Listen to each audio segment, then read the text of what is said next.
ವಾಲ್ಮೀಕಿ ನಿಗಮದ ಹಗರಣದಲ್ಲಿ ಈಗಾಗಲೇ ಎಸ್ಐಟಿ ಅಧಿಕಾರಿಗಳು ಕೋರ್ಟ್ಗೆ 12 ಆರೋಪಿಗಳ ವಿರುದ್ಧ ಚಾರ್ಜ್ ಶೀಟ್ ಅನ್ನು ಸಲ್ಲಿಕೆ ಮಾಡಿದ್ದಾರೆ. ನಿಗಮದ ಹಣವನ್ನು ತಿಂದವರು ಯಾರು, ಯಾರ್ಯಾರ ಜೇಬಿಗೆ ಎಷ್ಟೆಷ್ಟು ಹೋಗಿತ್ತು ಅನ್ನೋದು ಕೂಡ ಉಲ್ಲೇಖ ಆಗಿದೆ. ಆದರೆ ನಿಗಮದ ಅಧ್ಯಕ್ಷ ದದ್ದಲ್ ಮತ್ತು ಮಾಜಿ ಸಚಿವ ನಾಗೇಂದ್ರ ಹೆಸರು ಉಲ್ಲೇಖ ಆಗದೇ ಇರೋದು ಚರ್ಚೆಗೆ ಗ್ರಾಸವಾಗಿದೆ. ಒಂದು ವರದಿ ಇದೆ, ನೋಡ್ಕೊಂಡು ಬನ್ನಿ. ಇಡಿ ತನಿಖೆಯಲ್ಲಿ ಮಾಜಿ ಸಚಿವ ನಾಗೇಂದ್ರ ತಪ್ಪಿತಸ್ಥ. ಎಸ್ಐಟಿ ಚಾರ್ಜ್ ಶೀಟ್ನಲ್ಲಿ ನಾಗೇಂದ್ರ ಪ್ರಸ್ತಾಪವಿಲ್ಲ. ಹಾದಿ ತಪ್ಪಿತ ಬಹುಕೋಟಿ ವಾಲ್ಮೀಕಿ ಹಗರಣ.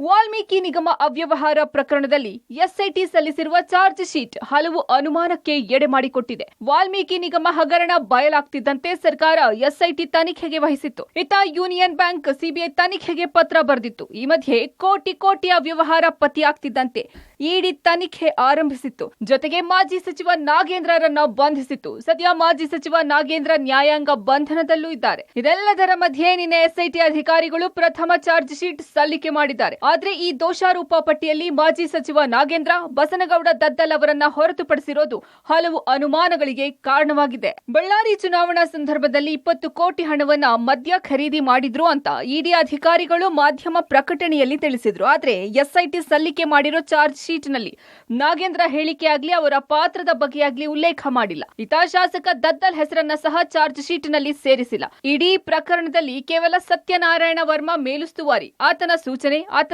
ಪ್ಲಾನ್ ಇಂದಲೇ ಇಷ್ಟೆಲ್ಲ ಆಗಿದೆ ಅಂತ ಉಲ್ಲೇಖಿಸಿದ್ದಾರೆ.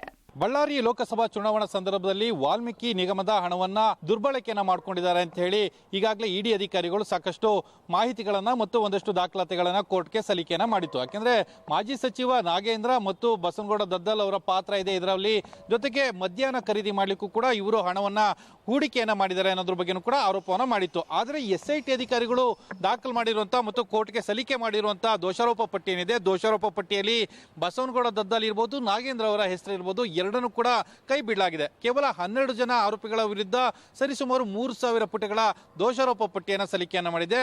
ವಾಲ್ಮೀಕಿ ನಿಗಮದಲ್ಲಿ ಹಣ ಯಾರಿಗೆಷ್ಟು? ಚಾರ್ಜ್ ಶೀಟ್ನಲ್ಲಿ ನಗದು, ಚಿನ್ನ ಜಪ್ತಿ ಮಾಹಿತಿ. ಇನ್ನು ಎಸ್ಐಟಿ ಸಲ್ಲಿಸಿರೋ ಚಾರ್ಜ್ ಶೀಟ್ನಲ್ಲಿ ವಾಲ್ಮೀಕಿ ಅಭಿವೃದ್ಧಿ ನಿಗಮದ ದುಡ್ಡು ತಿಂದವರು ಯಾರ್ಯಾರ ಜೇಬಿಗೆ ಎಷ್ಟೆಷ್ಟು ಹಣ ಸೇರಿತು ಅಂತ ಉಲ್ಲೇಖಿಸಿದ್ದಾರೆ. ಪ್ರತಿಯೊಬ್ಬ ಆರೋಪಿಯಿಂದ ಸೀಸ್ ಮಾಡಿದ ನಗದು ಹಾಗೂ ಚಿನ್ನ ಎಷ್ಟು ಅನ್ನೋ ವಿವರ ಲಭ್ಯವಾಗಿದೆ. ವಾಲ್ಮೀಕಿ ನಿಗಮ ಹಣದಲ್ಲಿ ಸಿಕ್ಕಿದ್ದೆಷ್ಟು?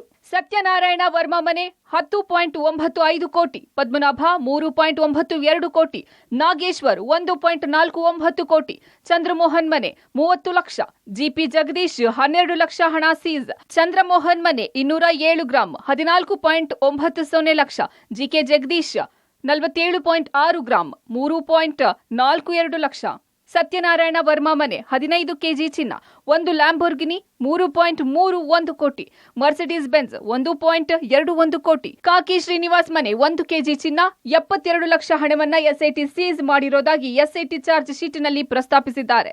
ಮಹರ್ಷಿ ವಾಲ್ಮೀಕಿ ಅಭಿವೃದ್ಧಿ ನಿಗಮದಲ್ಲಿ 89 ಕೋಟಿಯಷ್ಟು ಫ್ರಾಡ್ ಆಗಿತ್ತು. ಅದಾದ ಬಳಿಕ ಎಸ್ಐಟಿಯನ್ನ ಸರ್ಕಾರ ರಚನೆ ಮಾಡಿತ್ತು. ಇದೀಗ ನಿನ್ನೆ 3000ಕ್ಕೂ ಹೆಚ್ಚು ಪುಟಗಳ ಸುದೀರ್ಘವಾದಂತಹ ಚಾರ್ಜ್ ಶೀಟ್ ಅನ್ನ ಸಲ್ಲಿಕೆ ಮಾಡಲಾಗಿದೆ. ಈ ಒಂದು ಮಹರ್ಷಿ ವಾಲ್ಮೀಕಿ ಅಭಿವೃದ್ಧಿ ನಿಗಮದಲ್ಲಿ ನಡೆದಿದ್ದಂತಹ ಭ್ರಷ್ಟಾಚಾರದ ಮೊತ್ತ, ಹಣದ ವಂಚನೆಯ ಮೊತ್ತ 89 ಕೋಟಿ. ಇದೀಗ 49 ಕೋಟಿಯಷ್ಟು ಹಣವನ್ನ ಸೀಸ್ ಮಾಡುವ ಕೆಲಸವನ್ನ ಎಸ್ಐಟಿ ಅಧಿಕಾರಿಗಳು ಮಾಡಿದ್ದಾರೆ. ಒಂದು ಪ್ರಕರಣದ ಬಗ್ಗೆ 3 ತನಿಖೆಯೇನೋ ನಡೀತಾ ಇದೆ. 3 ತನಿಖಾ ಸಂಸ್ಥೆಗಳು ನೀಡುವ ತನಿಖಾ ವರದಿ ಮೇಲೆ ಎಲ್ಲರ ಚಿತ್ತ ನೆಟ್ಟಿದೆ. Crime bureau, public TV.